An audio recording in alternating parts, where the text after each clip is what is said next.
Madame Muriel Domenac. Bonjour. Donc vous êtes secrétaire générale du comité interministériel de prévention de la délinquance et de la radicalisation, qui a notamment pour charge de coordonner la réponse de l'État à la problématique de la radicalisation. Vous êtes diplomate et vous avez été nommé le 3 août 2016 secrétaire général. Donc pour la première fois depuis sa création, et c'est important de le préciser aujourd'hui, le SGCIPDR est dirigé par une femme. Voilà. Merci. Merci Dorine pour cette initiative. Merci Madame la maire de votre mobilisation et de vos encouragements. Je suis donc nouvellement arrivée à la direction du SGCIPDR. Je n'étais pas du tout destinée à exercer ces fonctions. J'étais consul général à Istanbul de l'été 2013 à l'été 2016. Et je viens moi-même des affaires de sécurité au Quai d'Orsay. J'ai servi au ministère de la Défense, mais j'étais partie à Istanbul pour faire autre chose que des affaires de sécurité. J'ai fait beaucoup sur les femmes, y compris dans la concertation entre différents milieux féministes qui se parlent très peu. Et je pense très fort aux femmes turques en ce 8 mars qui vivent une pression très difficile et croissante. Donc, à la direction du CIPDR, évidemment, j'ai à l'esprit ce que vous pouvez imaginer comme ayant été mon expérience concrète dans l'exercice de nos compétences consulaires à Istanbul, puisque, comme vous le savez, l'essentiel de nos compatriotes passe par la frontière turque pour rejoindre la Syrie, Istanbul restant la principale porte d'entrée sur le territoire. C'est donc une politique dont je connais mieux les publics que les acteurs. Encore une fois, moi, je ne viens pas des services de sécurité, je ne suis pas préfète, je ne suis pas élue, je ne suis pas travailleur social. Mais c'est un public que je connais bien. Et le public des femmes, évidemment, m'a doublement interpellée en tant que responsable et en tant que femme. Les femmes sont une cible de la radicalisation. Quelques chiffres, je pense que vous les avez sans doute déjà à l'esprit. Sur les 13 000 signalements. Donc vous savez que nous avons un système de signalement via le numéro vert au niveau national et via les états-majors de sécurité au niveau local. Nous avons actuellement 27,5% de femmes. Alors ce qui est intéressant, c'est qu'évidemment c'est significatif, plus significatif que dans d'autres pays. Plus important, par exemple, que dans des pays comme la Tunisie. J'étais en Tunisie récemment, qui pourtant a le plus gros contingent, mais également plus important que dans d'autres pays européens. Mais ce qui est intéressant, c'est de noter également que cette proportion baisse.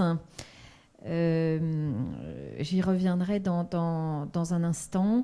Il y a également une proportion qui est particulièrement importante chez les mineurs, et c'est une proportion qui augmente chez les mineurs. Sauf erreur de ma part, c'est 49%, je crois, chez les mineurs. À pondérer évidemment en fonction du surcroît de la plus grande maturité, si j'ose dire, relative chez les filles à l'adolescence. Sur zone, nous pensons que nous avons actuellement 290 femmes sur le théâtre syro-irakien. 290 femmes, évidemment, c'est significatif. C'est près de la moitié du contingent, qui est environ de 700 personnes actuellement sur le théâtre. Si Daesh cible les femmes, c'est d'abord parce qu'elles sont considérées comme vulnérables, j'y reviendrai, et c'est deuxièmement parce qu'on attend d'elles qu'elles concourent à un projet de hijra, donc d'émigration, et conçues comme génitrices. On attend d'elles qu'elles procréent et éduquent les lionceaux du califat, je le mets entre guillemets, puisque c'est la propagande de Daesh, dans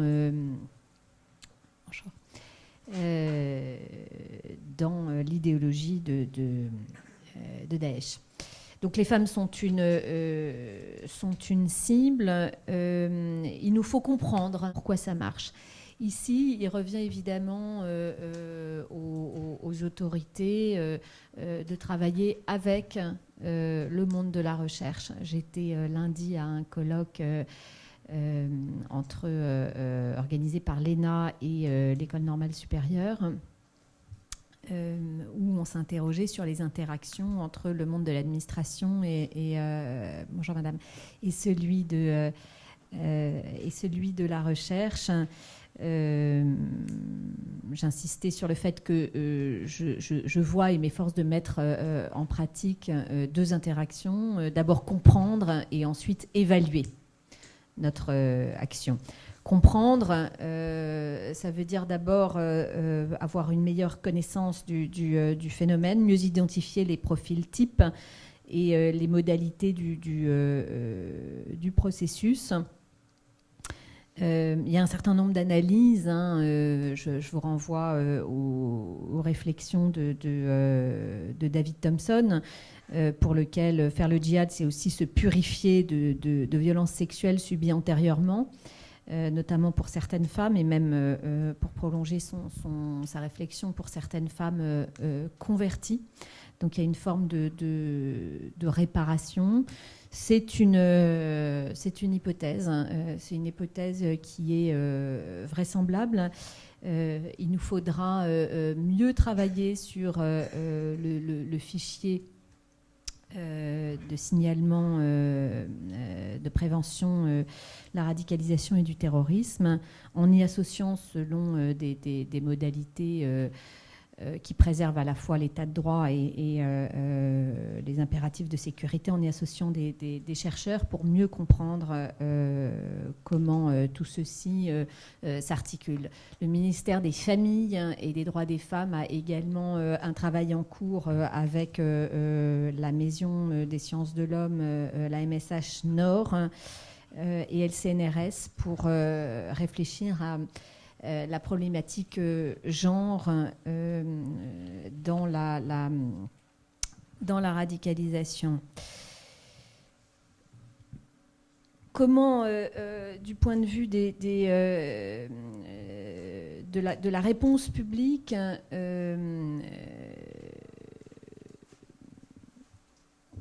comment articuler notre action? Il y a cette réflexion, évidemment, qui est le préalable, mieux comprendre, j'en ai parlé.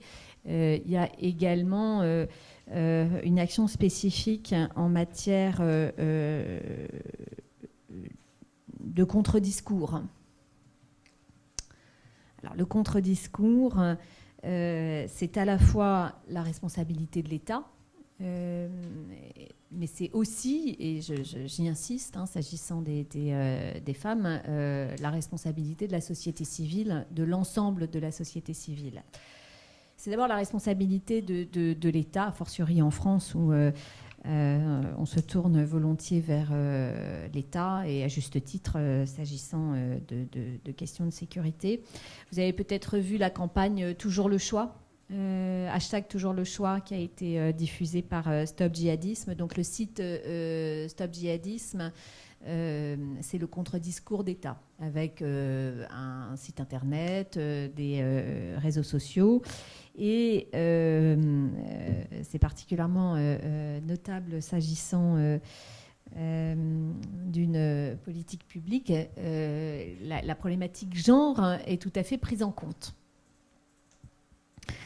D'ailleurs, la dernière campagne, donc toujours le choix, mettait en scène un garçon et un jeune homme et une jeune fille, une campagne interactive qui permettait au public de se mettre dans la peau d'Emma, séduite par un recruteur djihadiste qui tente de la convaincre de partir en Syrie.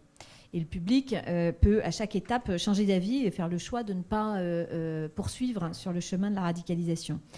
Alors la campagne est évidemment ponctuée de vidéos qui témoignent sur le départ en Syrie de leur fille, et la campagne met en scène cette jeune fille en jouant sur une alternance entre le virtuel et la réalité. Et évidemment, elle s'inspire de faits réels, et malheureusement, cette jeune femme part pour la Syrie. Donc, l'État doit s'approprier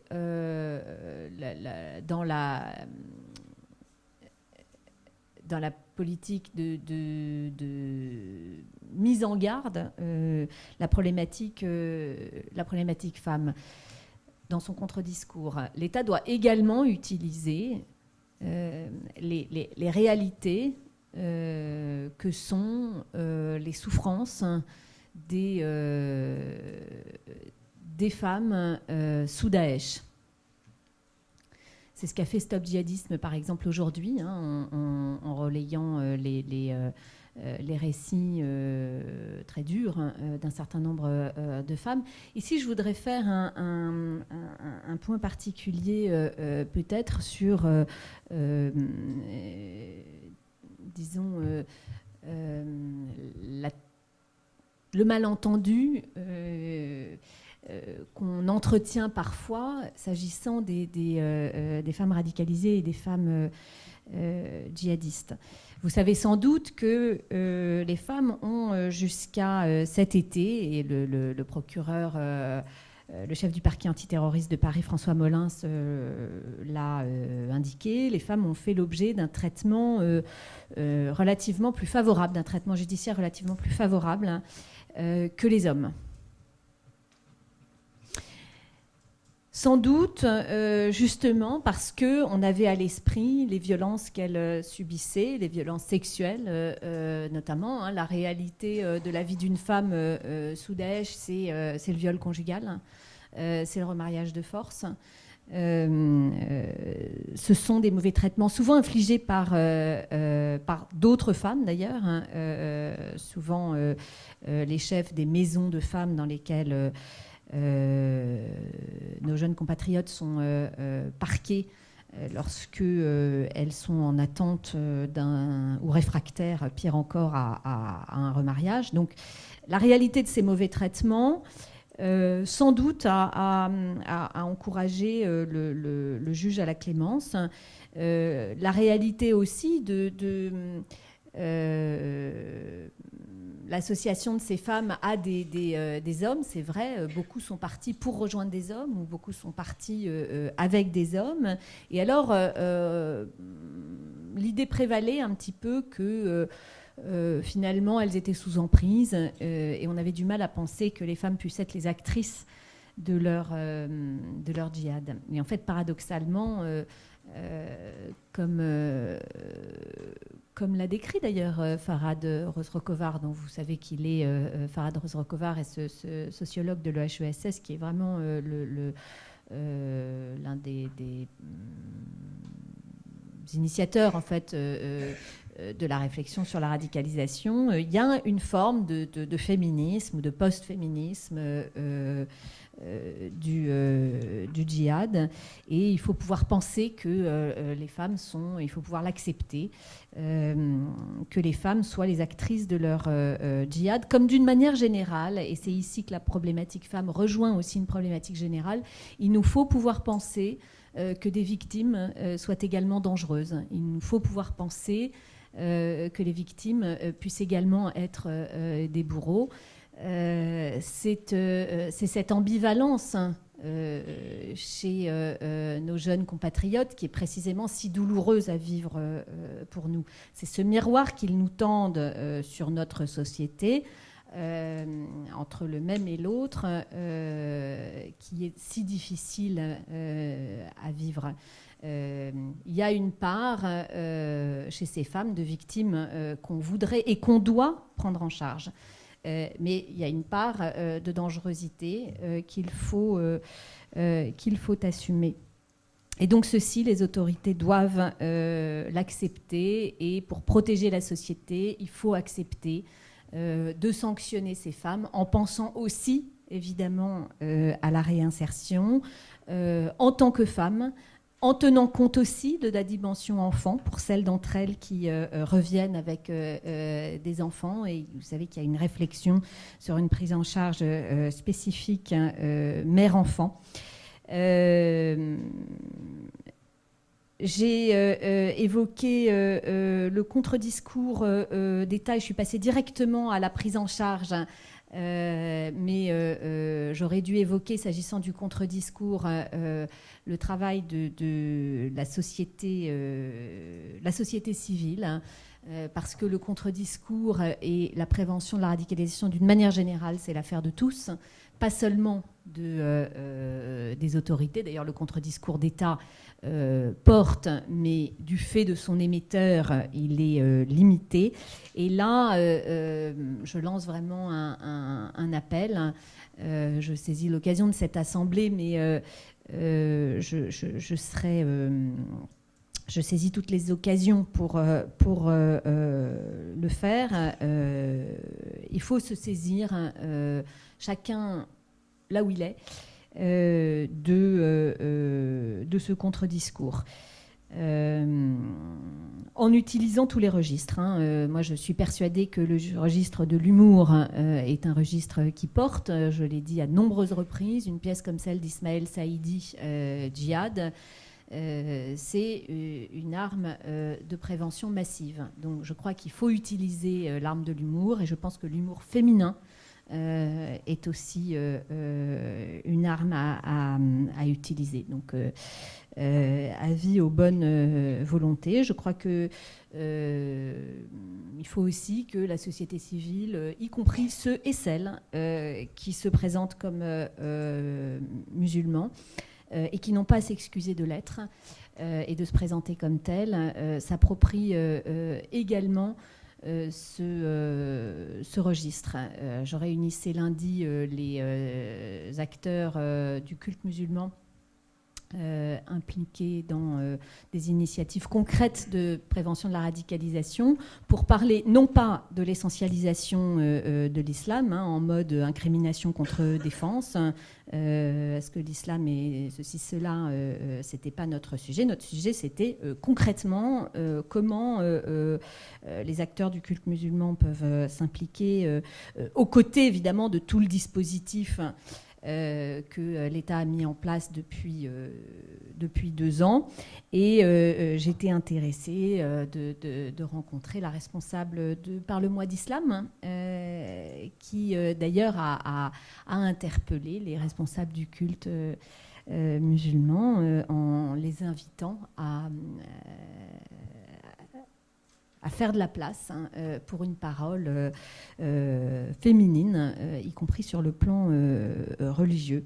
Il y a aussi un travail intéressant par Asna Hussein, par exemple, de contre-discours, y compris religieux, sur la notion de vierge, par exemple, de cette fameuse idée de retrouver des vierges dans l'au-delà. Donc il y a tout un travail de déconstruction, sans offenser, mais qui est nécessaire et qui est d'autant mieux porté qu'il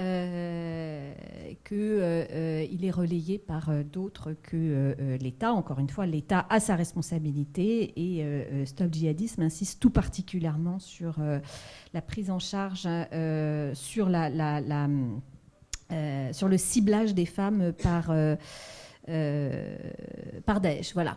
Donc sur cet appel aux bonnes volontés, je conclus mon propos en vous félicitant d'avoir choisi ce sujet et en marquant ma disponibilité, évidemment, à répondre à vos questions, mais également à concourir et à soutenir via le Fonds interministériel de prévention de la délinquance, déconcentré au niveau des préfectures, à soutenir des initiatives utiles.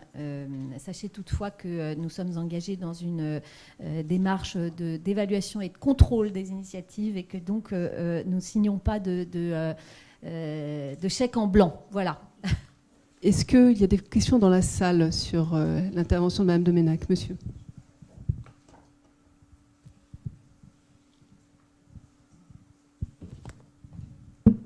Merci beaucoup. Je vous ai écouté avec beaucoup d'attention, mais également, j'ai écouté avec au moins autant d'attention les propos qu'a tenu la maire un peu avant vous.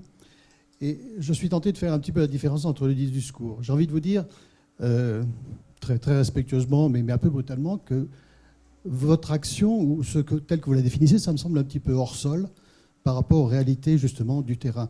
Dans vos attributions, vous n'êtes pas un centre d'études, vous êtes un comité interministériel. J'aimerais savoir concrètement qu'est-ce que vous faites sur l'une de vos attributions, qui est notamment la prévention. On a dit tout à l'heure, et c'est vrai qu'il y a eu un échec des grands frères. On sait plus ou moins, il semble avéré que les centres de déradicalisation, ça ne marche pas bien. Donc, vous avez rencontré les acteurs du culte musulman, c'est vrai. Le travail, on parle des femmes. Les femmes représentent 30%, vous l'avez dit, sur place et ici. De plus en plus de femmes, de plus en plus jeunes, de plus en plus... Pas de plus en plus jeunes ? Ah, pardon, oui, pardon. Oui, vous avez dit que ça diminue un tout petit peu. Bon, on a vu à travers l'actualité récente que quand même, c'est quand même excessivement préoccupant. On parle de femme à femme. Il y a des femmes dans les quartiers qui sont aux premières loges, non pas pour être victimisées ou être actrices, mais tout simplement des femmes, des mamans qui sont sensibles à ça, peuvent être des relais très importants. Il y a beaucoup d'associations qui font un travail remarquable, avec lesquelles vous êtes sans doute en contact, mais j'aimerais savoir, au niveau de la prévention, concrètement, sur quoi vous travaillez au niveau interministériel et encore une fois sur le terrain. Merci beaucoup. Merci. J'ai concentré mon propos sur la problématique des femmes en invitant à s'interroger parce que c'est un sujet assez nouveau en fait, qui a émergé depuis en gros l'affaire des bonbonnes de gaz dans l'opinion publique. Vous-même, monsieur, vous avez dû prendre conscience de la problématique des femmes et djihad à peu près à ce moment-là. Je dis femmes et djihad, pas d'autres problématiques. Donc vous voyez, il est récent que même le monde universitaire se penche sur ce sujet. D'une manière générale, une réponse publique a été développée depuis 2 ans, depuis le 29 avril 2014. Et cette réponse publique s'articule autour de 5 piliers. Premièrement, je dirais plutôt 6. Premièrement, la définition. Deuxièmement, la détection. Troisièmement, la formation. Quatrièmement, le contre-discours. Cinquièmement, la prise en charge en prévention. Et sixièmement, la définition difficile, le développement difficile d'une troisième voie en désengagement entre le milieu ouvert et le milieu carcéral que beaucoup qualifient d'incubateur. Il faut évidemment affiner. Voilà. Donc ce sont 6 axes sur lesquels nous travaillons. Je vous en aurais volontiers parlé aujourd'hui. J'ai essayé de centrer mon propos sur femmes et radicalisation. Généralement, je parle de la prise en charge et de la politique publique que nous avons développée. Je l'ai fait ce matin dans Libération, page 16. Je le ferai demain dans une tribune du Monde, également en réponse à un rapport sénatorial qui parfois d'ailleurs donne lieu à des commentaires un peu machistes parce que ce sont 2 sénatrices et qu'on les accuse d'être plus amatrices que ce qu'elles dénoncent. Évidemment, j'emprunterai pas cette voie. Il est vrai que le rapport est sans prétention, mais en même temps, il pose des bonnes questions. Bon, c'était un bilan d'étape, il sera complété. Il pose des bonnes questions sur la notion de déradicalisation. Est-ce que la déradicalisation, c'est possible? Il souligne l'intérêt de se concentrer sur la prévention. C'est ce que nous faisons. Lorsque les attentats sont intervenus en France, ils ont littéralement sidéré le corps social, hein, l'ensemble du corps social. Et il faut dire, les professionnels, Mathieu Piton, qui est au cabinet de Patrick Caner et qui à l'époque était au SGCIPDR, je crois peut en témoigner, et les travailleurs sociaux eux-mêmes le disent, ils ont été sidérés. Et donc, l'État a contracté avec des acteurs, hein, qui étaient prêts à agir. Et il a fallu que les professionnels de la prévention se mettent en route. Depuis, ces professionnels sont montés en puissance. Aujourd'hui, tout ce sur quoi se fonde, par exemple, ce rapport en parlant d'amateurisme, ce sont des acteurs du passé avec lesquels l'État ne travaille plus depuis au moins 7 mois. Bon, moi je suis arrivée cet été, le rapport se fonde, dénonce les faits attribuables à une association, faits qui remontent à 2014, dénoncés par la préfecture de police en 2015. Donc bon, vous voyez, aujourd'hui, ce qui est important de retenir, c'est que ce sont les professionnels qui se sont engagés. Alors les professionnels, ça veut dire quoi? Ça veut dire les services publics de l'État, la PJJ. Ça veut dire les services publics locaux, ça veut dire l'aide sociale à l'enfance tout particulièrement, et ça veut dire les grands réseaux de professionnels. Les grands réseaux de professionnels, ce sont eux qui aujourd'hui assurent l'essentiel de la prise en charge. Ils sont professionnels. Ils ont la capacité de recenser leurs pratiques et de promouvoir les bonnes pratiques. Ils ont la capacité de résister à la pression médiatique. Et ils ont la capacité d'amplifier et de densifier la prise en charge dans une logique pluridisciplinaire. Donc la réalité aujourd'hui, c'est que les professionnels qui appartiennent à ces grands réseaux, donc Maison des adolescents, École des parents, Point accueil écoute jeunes, Mission locale, qu'est-ce que j'ai oublié, la Fédération française de psychiatrie et les éducateurs de rue. Ce sont eux qui assurent l'essentiel de la prise en charge, qui regrettent d'ailleurs de ne pas avoir été entendus par les sénatrices, qui même leur ont écrit en leur disant mais on aurait aimé, parce que vous avez peut-être noté que dans le rapport, seules 3 associations ont été entendues, dont une ne s'occupe pas de prévention de la radicalisation et dont les 2 autres ont un rôle marginal. Donc voilà, oui, il y a une réponse publique. Oui, cette réponse n'est pas seulement le fait de l'État, c'est un partenariat avec la société civile. La société civile, ça veut dire les associations. Les associations, de plus en plus, ce sont les professionnels. Ces professionnels, ils se sont mis en route. Ils assurent une prise en charge qui s'amplifie. Aujourd'hui, il y a 2400 personnes qui font l'objet d'un suivi. 1000 familles. En mai dernier, c'était 1600 personnes, 800 familles. Donc il y a une prise en charge qui monte en puissance. Et pour revenir aux femmes, il y a une vraie question sur la prise en charge spécifique qui doit être adressée aux femmes. Il y a par exemple une réflexion sur le soutien d'action des CPE dans les établissements scolaires, s'agissant des femmes spécifiquement. Je répondrai moins longuement. Oh non, je vous en prie, au contraire. Merci beaucoup. Voilà, je viens de Tours. Il y a eu le premier centre justement pour répondre, le centre de prévention à la radicalisation fait par l'État chez nous. Ah pardon, excusez-moi. Vous m'entendez? Et donc c'est les habitants qui ont fait en sorte que ça se passe mal. C'est les habitants qui ne voulaient pas de ce centre quand il y a eu de la prévention. Le centre de chez nous de prévention à la radicalisation, le centre de l'État, le premier centre de Chinon qui a eu... Oui, dans le 37. Dans la région centre, il y a eu le premier centre de l'État pour la prévention à la radicalisation. Il n'avait pas de prétention à déradicaliser, mais à empêcher que ça aille plus loin. Sauf que les habitants n'en voulaient pas, les politiques non plus. Il y a eu tout un... Enfin, ça c'était chez nous, c'est juste pour compléter ce que monsieur avait dit tout à l'heure. Donc, j'en suis témoin parce que j'y habite et je le sais.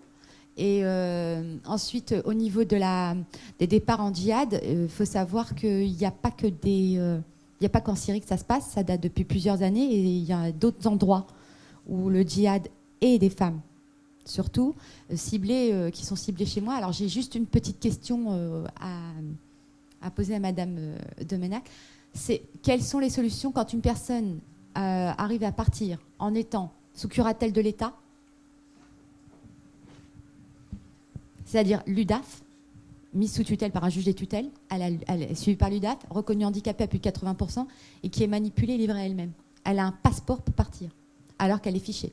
Sur le centre de réinsertion et de citoyenneté de Pontourny, en effet, je crois que vous avez bien à l'esprit la manière dont les choses se sont passées, mais il faut en tirer les leçons, hein, c'est-à-dire que sans doute dans la société française, à la fois Nice et Saint-Étienne-du-Rouvray ont constitué une fracture plus importante encore que Charlie Hebdo et le Bataclan.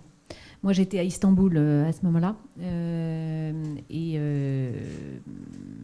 j'ai perçu les choses à mon arrivée, mais j'ai pas vécu ce qu'a vécu la société française. J'étais dans une société ou un pays où on vivait des attentats tous les 15 jours à la fin, et avec une très très forte résilience, une très forte capacité d'oubli, voire de déni.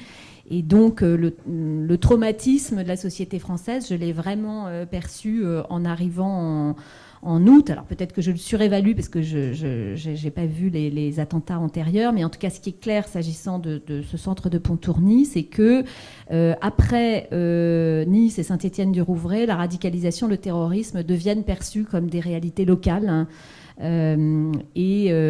Finalement, à la question, mais que voulez-vous que des terroristes viennent agir ici au fin fond de l'Indre-et-Loire, eh bien, après Nice et Saint-Étienne-du-Rouvray, tout le monde voyait très bien ce que des terroristes pourraient bien venir faire au fin fond des campagnes françaises, et chacun se percevait comme une victime potentielle. Et finalement, c'est ça la victoire du terrorisme, c'est l'asymétrie entre la réalité d'un acte et son impact et son effet.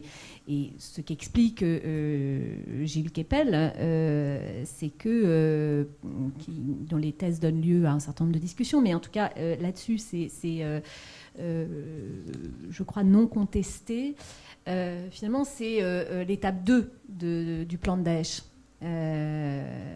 Fracturer la société. Et c'est ce qu'on a vécu malheureusement en Indre-et-Loire, c'est-à-dire, comme on dit en termes plus technocratiques, une acceptabilité sociale de cette initiative qui est très faible. Les gens avaient peur et on peut comprendre qu'ils aient peur. Et donc les élus qui avaient été à l'initiative de cette action n'ont cessé de demander des garanties à l'État, en l'occurrence moi, sur la restriction des critères d'admission. Et en fait, ces critères étaient tellement restrictifs que du coup, on ne pouvait accueillir que du bas de spectre, qui paraissait jamais assez bas de spectre au regard des inquiétudes qui, encore une fois, étaient...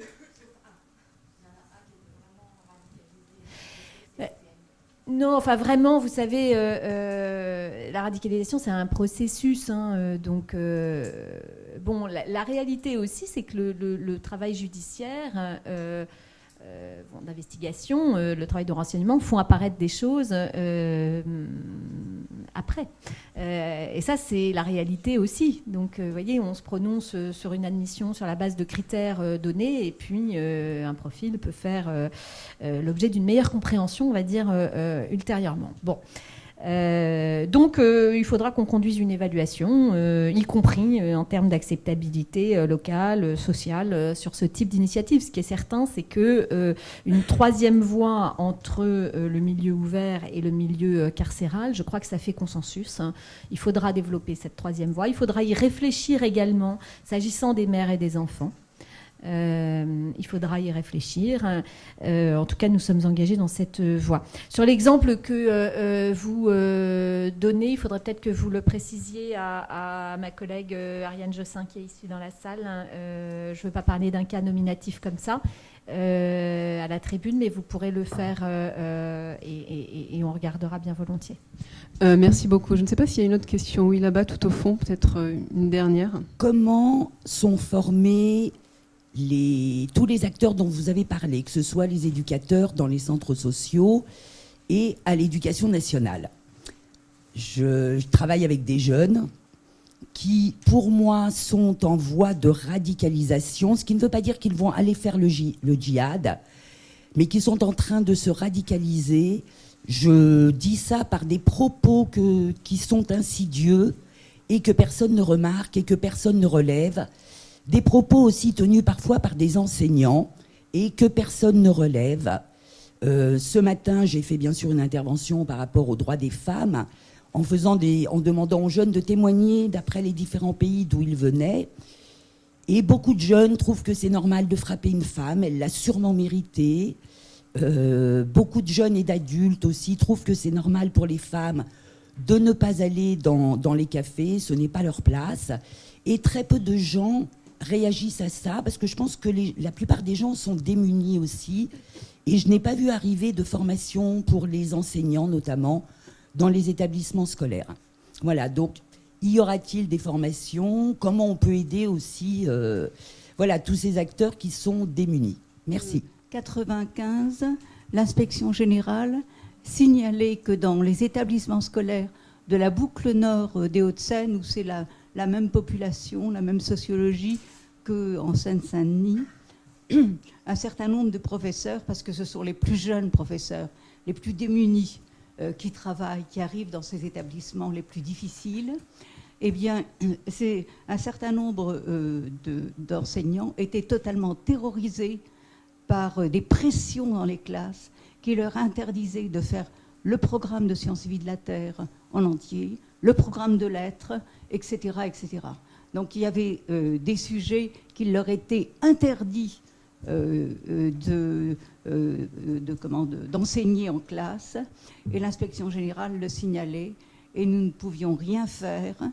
Il aurait fallu que les familles qui étaient connues comme salafistes, dont certains parents venaient se plaindre à nous, disant qu'elles faisaient pression sur leurs enfants pour être meilleurs musulmans, etc. Donc il y a vraiment un vrai problème dans ces quartiers. Donc c'est bien la prévention de la radicalisation, mais peut-être que la prévention du salafisme serait l'étape absolument nécessaire antérieure. Sinon, il y avait des quartiers entiers qui ne seront pas forcément radicalisés, mais qui, en tout cas, sont dans des mentalités totalement incompatibles avec le républicanisme. Et je pense aussi que si pour travailler sur l'égalité homme-femme, nous avions pendant toute la première moitié du XXe siècle attendu de la collaboration avec les prêtres et les républicains de sortir l'égalité homme-femme, je pense que nous en serions encore à la préhistoire de cette égalité. Et je pense qu'il faudrait s'appuyer plus sur des gens de culture musulmane, mais qui se sont dégagés de l'emprise de la religion pour travailler sur justement les souffrances, les difficultés de ces quartiers et ces tendances mortifères. Est-ce que je peux me permettre moi-même une petite question avant de vous laisser la possibilité de répondre? L'association Les Dorines est elle-même une association qui intervient sur le terrain, d'ailleurs soutenue par le FIPD pour cette action-là, et qui travaille à partir justement d'aide à la parentalité, qui essaye d'accompagner les femmes et les jeunes filles qui seraient confrontées à la problématique de la radicalisation, de repérer les failles de vie, etc., grâce à des dispositifs que vous avez développés et qui permettent d'être sur le terrain. Et je me demandais si déjà vous avez parlé tout à l'heure de la recherche d'une réparation, une forme de réparation.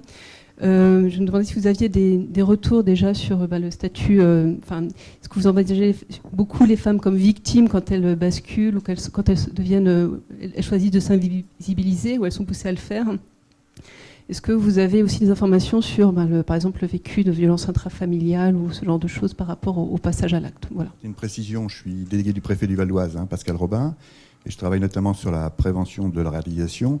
Juste parler d'un outil important, en lien bien sûr avec le CIPDR et le CGET, c'est les annexes au contrat de ville sur la prévention de la radicalisation, qui associe toute une série de partenaires autour du préfet, du président des EPCI, des maires, l'ensemble des partenaires, c'est-à-dire concrètement les administrations, les associations, et les conseils citoyens. Et dans ces outils, on peut évidemment développer des réponses en termes de formation sur l'ensemble des sujets évoqués, d'action avec l'ensemble des partenaires. Et ces outils sont évidemment, sur le plan territorial, je pense, quelque chose d'extrêmement précieux et qui peut être d'une certaine efficacité.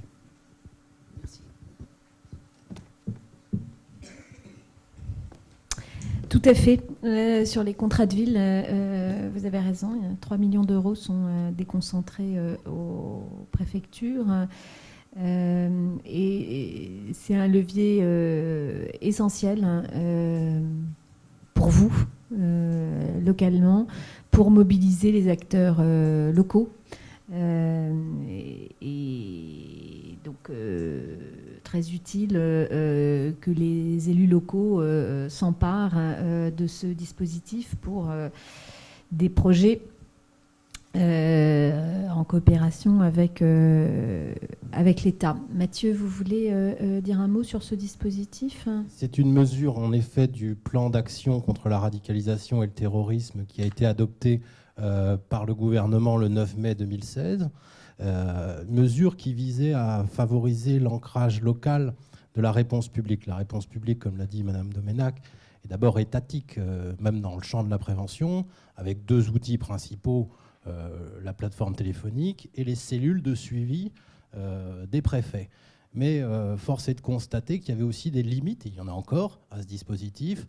Et l'idée, c'était véritablement d'associer davantage les acteurs locaux, c'est-à-dire les collectivités, principalement les mairies, et aussi les associations à la prise en charge et à toute la prévention.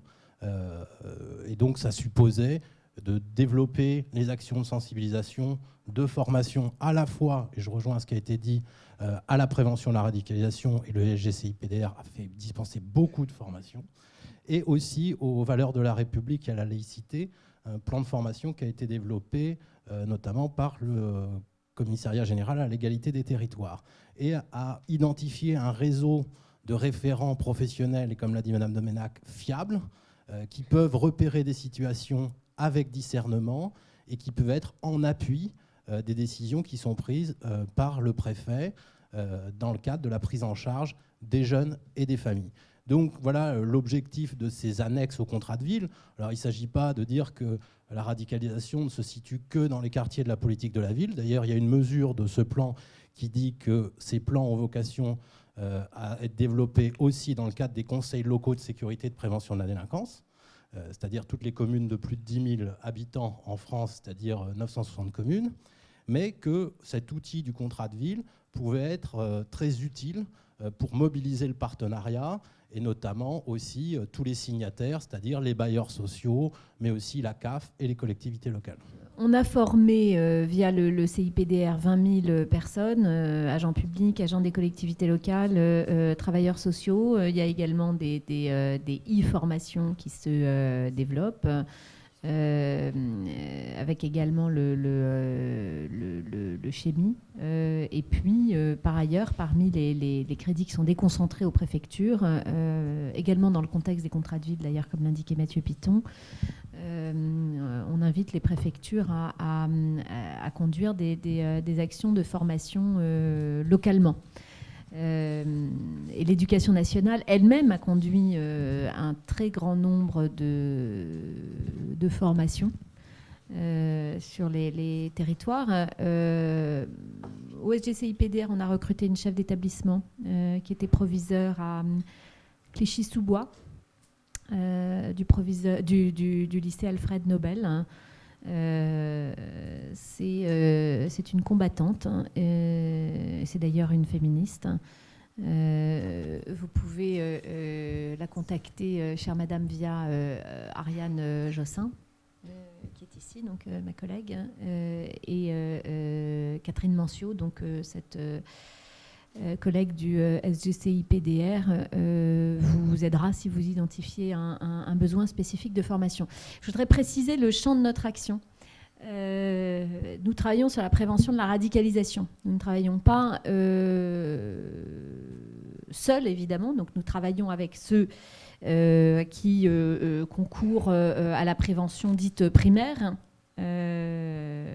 puisque nous travaillons plutôt sur ce qu'on appelle la prévention secondaire, voire tertiaire, hein, donc sur des publics identifiés comme vulnérables.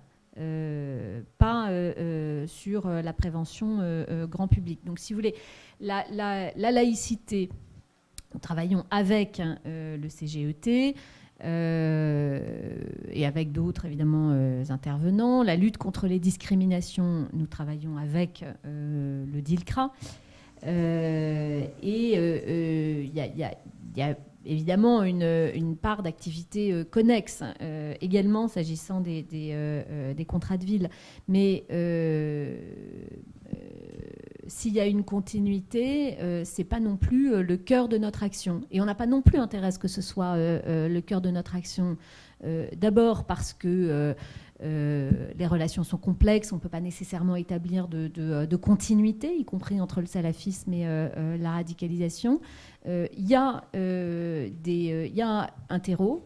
Il n'y a pas nécessairement de continuité. D'ailleurs, beaucoup d'anciens salafistes, quand ils deviennent djihadistes, sont fortement combattus par les salafistes et combattent inversement les salafistes. Voilà, donc nous, on travaille plus spécifiquement sur la radicalisation et j'insiste sur le fait que c'est évidemment pas à l'État de prendre le pilotage du contre-discours religieux, mais c'est à l'État d'encourager la société civile, y compris, c'est ce que prévoit le plan d'action contre la radicalisation et le terrorisme, les responsables musulmans, sans leur demander d'abjurer, encore une fois, ils n'ont pas à s'excuser d'être musulmans, mais en responsabilité.